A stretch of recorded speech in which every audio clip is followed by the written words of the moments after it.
আওয়ামী লীগের কোনো লেখায় শহীদ আপনার শেখ মুজিবুর রহমান বলা হয়নি। আমরা নামাজ রোজা করলে, আমরা ন্যায় বিচার করলে, আমরা সুশাসন করলে তার স্বপ্ন পূরণ হবে এবং তার আত্মা শান্তি পাবে। বঙ্গবন্ধু তো আরও বেশি একেবারেই জানতেন না, ঘুম থেকে উঠেছেন, তাকে মেরে ফেলা হয়েছে শহীদ। এবং তার সঙ্গে অন্যরা, তারা তো প্রচলিত আইনে বা শরীয় আইনে কোনো আইনেই তারা মৃত্যুদণ্ডপ্রাপ্ত নন, তাহলে তাদেরকে হত্যা করা হয়েছে, তারা শহীদ। আর অন্য দৃষ্টিতে যে সেখানে একেবারে অবলা নারী ছিলেন, তারপরে মাসুম বাচ্চা শিশু রাসেল ছিলেন, তাকে হত্যা করার তো কোনো আইন বা কোনো ধরনের বৈধতা নেই, মানবতার কোনো স্তরে এটা পড়ে না। তো এগুলি হয়েছে। এগুলো দেখেন আজ পর্যন্ত, আমার আগে তো আরও অন্তত এই ঘটনার সাক্ষী বা এই ইতিহাস জানা আরও অন্তত লক্ষ লক্ষ আলেম বাংলাদেশ থেকে যারা দুনিয়া থেকে বিদায় নিয়েছেন, কোন আলেম কিন্তু এটাকে সরাসরি দলিল দিয়ে সমর্থন করেন না। এবং কোন আলেম, কোন ইসলামী দল, কোন সাধারণ ইসলামপন্থীরাও এর সঙ্গে জড়িতও না, একে সমর্থনও করেননি। কোন আলেম এর পক্ষে একটা কলমও লেখেন নাই। আমিও সেই সুরেই কথা বলছি, আমি তো নতুন কিছু বলছি না। এরপর যে স্বাভাবিকভাবে তার দলের লোকেরাই প্রথম শহীদ বলতেন না, কারণ তাদের মধ্যে আবার এক ধরনের ইসলামের থেকে একটা দূরত্ব ছিল। তারা মনে করতেন যে শহীদ বোধহয় এটা একেবারে পাকিস্তানি পরিভাষা। শহীদকে তারা মনে করতেন, স্বাধীনতা বিরোধীরা এটা বলে, শহীদ বলাটা এটা বোধহয় আওয়ামী লীগের আদর্শের পরিপন্থী মনে করতেন।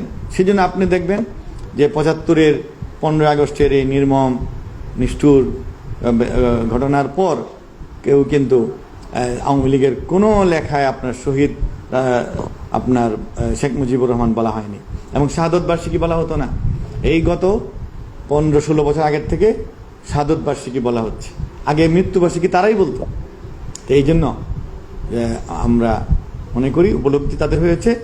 এখন ১৫ই আগস্টকে জাতির পিতার শাহাদত বার্ষিকী বলা হচ্ছে। তার সন্তান এবং তার স্ত্রী, তার অন্যান্য আত্মীয় স্বজন যে ১২ জন, ১৩ জন, ১৭ জন শহীদ হয়েছেন, সকলকে শহীদ বলা হচ্ছে। এবং মানুষ সেভাবে দোয়াও করছেন। তার অবদান অনেক, তার নেতৃত্বেই তো আপনি দেশ সংগঠিত হয়েছিল, দেশ স্বাধীন হয়েছিল। বিশেষ করে ২৫শে মার্চের সেই ভয়াবহ পাক বাহিনীর অত্যাচারের পর জাতি যে সংগঠিত হলো, এরপরে যে দেশ স্বাধীন হলো, এগুলি তো স্বীকার করতে হবে। এখন আমরা সকল শ্রেণী মানুষ যে সম্মান লাভ করেছেন, যে অধিকার লাভ করেছেন, একটি দেশ হয়েছে। আলেম সমাজও কি পাকিস্তান হলে কি এই সম্মান পাইতেন? আলেম সমাজ এখন যেভাবে বিভিন্ন ক্ষেত্রে তারা নেতৃত্ব দিচ্ছেন, পাকিস্তানের একটি প্রদেশ থাকলে তারা কখনোই সেটা পেতেন না, অন্য কেউ পেত না। এই জন্য আমরা আত্মার মাগফিরাত কামনা করি। তবে তার দলের এরাও আরও বেশি যদি তারা ধর্ম অনুসরণ করেন, আরও বেশি ইসলাম অনুসরণ করেন এবং নেতার জন্য দোয়া করেন, তাহলে তার আত্মা শান্তি পাবে।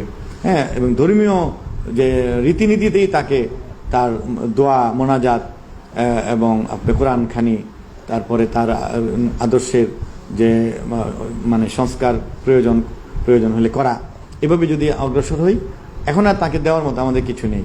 এখন আমরা দোয়া করলেই, আমরা ইসলাম পালন করলে, আমরা নামাজ রোজা করলে, আমরা ন্যায় বিচার করলে, আমরা সুশাসন করলে তার স্বপ্ন পূরণ হবে এবং তার আত্মা শান্তি পাবে।